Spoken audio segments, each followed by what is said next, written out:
The problem states that if both pipes work together, no, both pumps work together, it takes 4 hours. So you put a 4 here.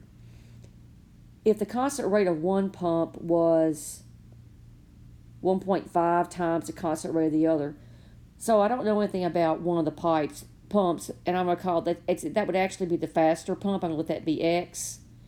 And then 1.5 times X, of course, that's going to be a longer time period, so that's a slow pump. And I'm going to call that 3x over 2, because 3 halves is 1.5. I prefer fractions to decimals, but you can do either one. Now, this first column represents times working alone. But we want these pumps to work together.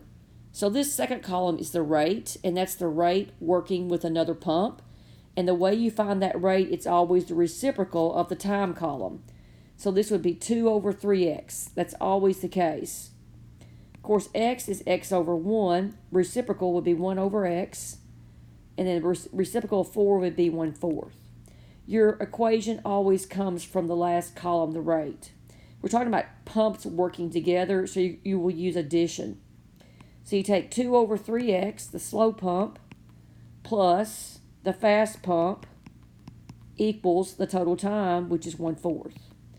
This is an equation with fractions. Always clear your fractions first. We need to multiply both sides by the least common denominator of 3x, x, and 4. And that would be 12x.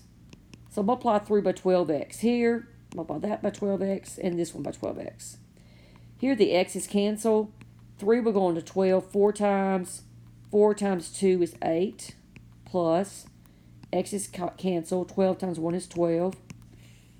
4 we're going to 12 3 times. It's 3x.